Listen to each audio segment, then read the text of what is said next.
Hey, it's Tess. For those that don't know me, I'm a bariatric patient. I am quickly entering year 10 post-surgical. Several years ago, I was challenged to go live, and I was going live about my weight loss journey. Now I'm actually an author. Here's my book. I share this with everyone almost every day. And I'm kind of transitioning. I am a weight loss patient, but through my journey, I've learned a lot of different things about my life. So today, I thought I would go live and I would talk about forgiveness. Trying to get this in before I talk about forgiveness is I have this journal from Oprah, and it has like different sections like forgiveness, resilience, restore, just different types of subjects. And today, forgiveness hit me, and it hit me because I think the idea of forgiveness is important, but I also think it's very important for the person who's doing the forgiving. I think letting go and not holding on to things is a very important thing to do. So I'm going to read a little quote in here from Oprah about forgiveness. And it says, "For many people searching for peace and purpose, the greatest spiritual challenge they will ever face is the struggle to forgive. There was a time when I thought forgiveness was about the offender. I believed if I offered my forgiveness, I was accepting the person who harmed me, even condoning it and condoning the act. But I've long since learned that releasing the pain, the frustration, and the anger that you carry is the critical step forward in forgiveness. And it's for yourself. The truth is, if you're holding a grudge, the grudge is really holding you. Forgiveness doesn't mean that what happened to you is okay. It means letting go so that the past is no longer going to affect your present and your future." And I think that's so true and so important on so many levels. I've had to learn that a lot too. Even the idea sometimes of needing somebody to explain to you why. I think the greatest gift somebody gave me once is this idea of forgiveness. Just think about if you're chasing around forgiveness from another person, you may as well take a hypodermic needle full of poison and inject it in your own body, because that's basically what you're doing. When you're holding grudges and you're holding anger, you're injecting poison in your own body. And Doc V talked about that a lot. And so I thought I would talk about this because it's been a part of my journey. There are people...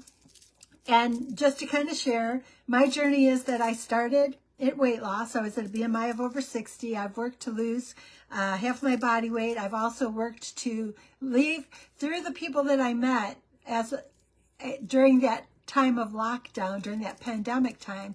I've learned different ways to work, and I've been given opportunities to do things differently. And I'm trying to work in different ways, trying to find my path. Now, is it always smooth and easy? No, I'm still struggling with that, but I'm moving forward in new ways, trying to find ways to work differently that bring joy to me, but in bringing joy to me, also let me help other people. So that's been part of my process. So I started with weight loss. I was challenged to go live. I left the W-2 world. I started working and learning about this infinite banking process. This book here, our little Bible. Then it's a couple of other books that we were looking at. But I've learned to take control of my life, not only in my health and my thoughts, but in my work and in my finances. And what it helped me to do is take a look at what I was doing so that I could live life differently. I still am in a finance area, but instead of the financial reporting area of a huge insurance company, I want to be part of, and I am working as part of, a team with Chris Noggle and the Money School crew and PMC and BYOB to help educate people on different ways to take control of your money. How to use specially designed whole life policies so that you can take control of your finances in the way that the rich have always done it, that wasn't necessarily shared with the everyday person. But back to my topic, which is forgiveness. And again, if you ever want to know more about this, please send me a direct message. I've had a few people reach out to me, and I'll help get you down that journey. And when you're ready, I can get you into a strategy call and help you move forward. And the idea of forgiveness, I've had to work through a lot of that even in this time since the lockdown. What I had to understand is that as I change, as I look at life differently, as I learn differently, there are going to be people that fall by the wayside. They are no longer my immediate circle, and that's okay. And it's not that I wish bad to them. I send them off with love, but I have to send them off with love, because you either engage where they're at and stay put, or you reach for more. And what I've decided is I'm happy where I am, but I always want to be reaching for more. So the idea is that sometimes that causes conflict, and I have to be comfortable in myself that I forgive maybe things that aren't understood, and it's not my job to make somebody understand what's going on inside here in my heart and mind and my conversations with God. It's not for me to explain that to them, but I have something that I feel I'm here called to do. And between God, source, universe, trying to align, if people fall by the wayside, I have to forgive and release and let them go with love, but send them off with love. So kind of this idea of forgiveness is let go of grudges, because sometimes in that, when things aren't working out, it turns into grudges. If there's something you need to apologize for it, and then let it go. Because some people want you to apologize every day for the rest of your life, and you know, that's not healthy for them or for you, and that's holding on to something. That's like taking the hypodermic needle and putting it in your vein. You need to get to a point where, okay, this is resolved. If we can't continue, I send you off with love. I enjoyed the season that you were in my life, but I send you with love, and it's done, and we move forward. That idea of the hypodermic needle, that sits with me really well, and it helps me a lot. And it also helps me to understand I don't always need resolution. Sometimes when relationships break up or things don't work out or work environments that you think should have been differently, you don't need to resolve it sometimes. The only thing you need to do is heal, release, send them with love, and move on. And maybe that was the lesson. The lesson was yours to learn to let go. When is the time to let go? And make sure that you learn to let go, because your future movement forward is impacted by the inability to let go. Do not play the victim. You are free if you let go. Forgive, release, and let go. Your health is also impacted. I often think about, like, I went through a lot of medical conditions younger in my adult life, and I really do believe if I had had better tools, I would have never told you younger that I had a period of depression, but I do believe I did. I just didn't know it, and I was never going to own that title. So if I had had different skills, I think I could have countered as serious as some things got, because I internalized things and I held it tight inside. And when you hold it tight inside, all it does is fester and cause you health problems. So it's not that you want to wish ill to anyone, and I would say never wish ill to anyone. Sometimes you just have to release them and let them go. And it is for your health. And so that you, because it's not good for either one of you. They, one, may not even care and not think twice about it, but you have to just release it and let it go. And I am so much better at that. There are moments and there are times, but sometimes I try to just say something and then release it and let it go and just try to move on. Not because I don't care, but because I have a purpose. I do meditate and journal, and I'm really trying to head in the direction that I think I was sent here to be. And I have to be honest and true to that. And that if something isn't working, I have to send the other person off with love. But the idea that they talk about in forgiveness is acknowledge something isn't working. And there are relationships in my life that are no longer viable or no longer beneficial to either side. And those relationships I've had to let go. And I send them with love and wish them the best. And maybe our paths will cross, but as long as we're on different avenues, my growth and my mission that I'm here, God, source, universe, to move towards, if it's not in alignment, all we're going to do is have struggles, and I need to release them for their journey and then for me to stay the course of my journey. So acknowledge, apologize if necessary, be compassionate to yourself and the others. I wish you well. I enjoyed the time you were in my life, but it's time to move on. And then growth. What do you want? Where do you think you are? What are you called to do? We all have that ability, and I meditate every day, more than once a day usually. I journal. I walk every morning. I put together a routine because it was healing for me, and it helped me a lot. It takes time. You know, sometimes it is painful. I'll even say with my mom, we walk in the morning and there were some things bothering her. But now I'm actually really proud of where she's gotten, because she's not as upset about things as she once was. So sometimes you have to know. You need to acknowledge. You need to apologize. Hey, Thelma, great to see you. I don't know who else is on, but thank you for being here. So for this idea of forgiveness, you can acknowledge. You can apologize if necessary. And sometimes that means a breaking, and you send people with love, but maybe the season in your life is over. You want to be compassionate. Growth, where are you headed and what direction are you headed in? And make sure that you stay that course, because that is that conversation, aligning your mind, your heart, your mind, God, source, universe, however you look at that, that will help you to make the right decisions. And then just remember, change takes time. And then you want to forgive and release. I don't think we need answers anymore. Like a lot of people want, I want to know why you did this to me. There may not be a reason why, and holding on to that just hurts you. It doesn't hurt the other person. So sometimes just let it go. It's just not worth engaging.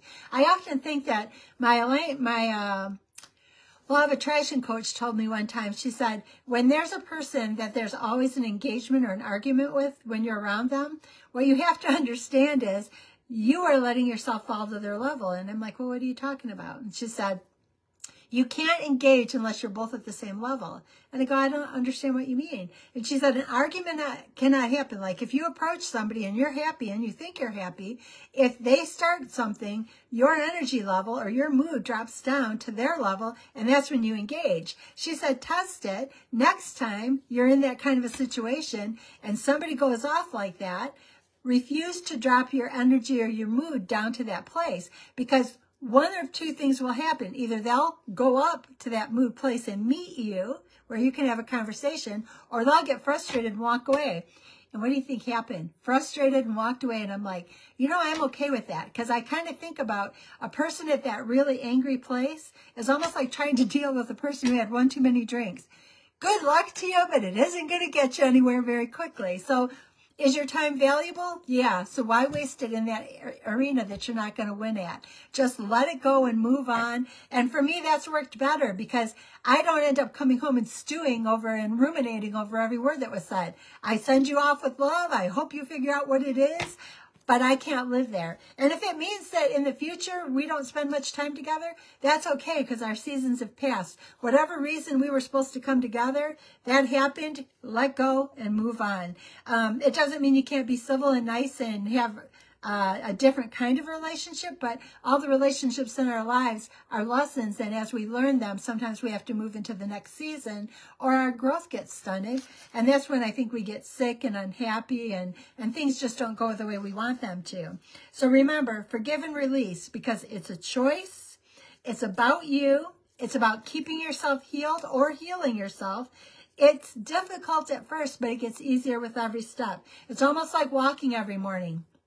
Difficult at first, and then you add a little more. Like my mom now is adding cul-de-sacs, and I'm like, oh, sweet. And not only did she add one cul-de-sac this morning, she added two, and I'm like, are you sure? Yesterday she wasn't able to walk, and now she's adding multiple cul-de-sacs. So it's just that first step that's hard. Then the second step's a little easier. The third step's even easier. And then all of a sudden you're not walking. It's like a child. You take that shaky step, the second shaky step, and then you're running. So it's definitely worth the time. And I thought it was interesting too, because there was a passage in the Bible, Matthew 18:21-22, and just like a short version of it, but Peter was asking God, so how often do I have to forgive? Do I have to forgive 7 times? And Jesus says 70 times 7. And I think that's where it comes into play, where I kind of think if you have to forgive 70 times 7 times, you really probably engaged in a situation 70 times 6 times more than you ever should have. That's a case of where you're not learning. Because what is it that Albert Einstein says? If you keep doing what you've always done, you're going to get what you've always gotten. So if you keep batting against the same argument with somebody or the same discussion with somebody time after time after time, maybe that's your sign that this relationship is past its season. Send them with love. You can still be tolerant and distant, but what you were supposed to get from each other, that time is past, and it's time to move forward. And that's not always easy to do. And some of them are very difficult, because they are close to you in your circle. So that is definitely something that I've had to work through, because there are some very, very close that if that's the decision that makes them comfortable, I'm not willing to change the direction of my journey, because I am in contact with my heart and my mind and praying and meditation and God's whole universe knowing that I'm headed in the right direction. So if that means some people are headed in a different direction, I have to send them on their path with love and release them and not hold on to anything on my side. So I understand we're going to have some power outages possibly soon. We've got some storms coming through within the next like 20 minutes. So I wanted to make sure I got live because I fell asleep last night. But I also wanted to mention too, we are who we are, Thelma. And I think there is, because I've done so much to grow, I've done so much to try to improve myself, there are people that don't necessarily, they're not comfortable with who I've become. And I think that that's okay. They don't have to be. They knew the person before, and maybe it's not fitting the scenario now. And again, I wish them the best. But if they're not comfortable with who I am, then I just will wish them the best and keep moving forward. Because I know how much work I've put to get here. And I believe in my heart of hearts, there's so much I can do to help a lot of other people in this book, that I have to continue down this path, because ultimately, if I don't continue down the path that I'm on, the person I'm going to answer to one day is God. I'm going to stand before God, and he's going to, instead of going, as I slide in, high five and tell me, nice job, you're a late starter, but good work, he's going to go, so why did you back down? You were down the right path and you had an opportunity and you let somebody else talk you out of going down that path. Why did you let me down? And that's what I don't want. I don't want to have that conversation. I might have some harder conversations here, but I don't want God to say, you know, that was a test and you failed it. I gave you an opportunity. You wanted a chance to help other people. And when I gave you that chance, you let the first bit of rough water stop you. And that's what I don't want for myself or others. But in that process, that means that we have to have forgiveness. Forgiveness for ourselves and forgiveness for the people in our lives. It's just simply maybe not that we're in the same place anymore. And that's okay, because our time together was what it was meant to be, and we just keep moving forward. I will mention again, because off of these lives, I'm going to get into more and more about the infinite banking process. I am a life insurance agent. I have been following Chris Noggle and Money School, Be Your Own Banker, for over 5 years now. Anybody who knows me knows I went into it because I was going to prove it a scam, only to find out that it was absolutely on the money. And I signed up, got 3 policies myself, and now I believe in it so strongly. I left my accounting insurance job of over 30 years because I wanted to help other people find an opportunity to change their financial futures in the way that the rich do, that's been around for over 100 years.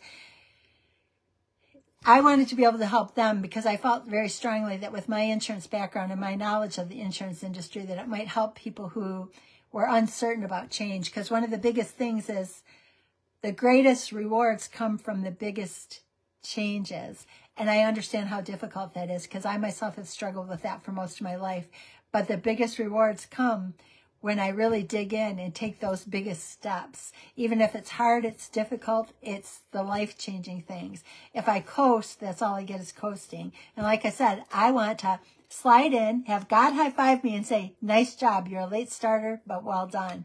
And so for me, that meant taking risks, but the risks have brought me down paths I never dreamed possible. So if you do want to learn more about the infinite banking process, just DM me or email and I'll send you some information and then we can talk and I can get you into next steps. But in the meantime, just remember, forgive yourself. Don't put the hypodermic needle in your own arm. Just send people off with love and know that I believe that we're all evolving and growing. And some people are only meant to be in our lives for a season. But if we hold things inside, we only hurt ourselves. So we have to release, send people with love, and look for a way to maybe help the world heal just a little bit every day. I do have hope that we can all heal and that all it takes is a little step every day. So thank you for being here. Thelma, you have followed me for years and I am so grateful to you and appreciative of you. I want to thank everybody who has bought my book because I'll tell you, if I hadn't taken the chances and followed the people I did, and it was at a money school, it was at a money tank event in Charlotte that the final challenge to get this book was released to me, and it was Bob McIntosh. I did a dedication to him in the book, but it was these people that I've surrounded myself with that are living life at a stretch from what I ever thought was possible for me, that have helped me to reach past what I ever thought were opportunities for me. So if you do want to learn more, please reach out to me. I'm always here to help. I'm grateful, blessed, and so appreciative that my life wasn't just 10 years post-surgical. It was just the beginning of unlimited, and I would love to see how many people I can help for the remaining days that I'm here on this earth. Thank you. Have a beautiful day, and we'll talk tomorrow.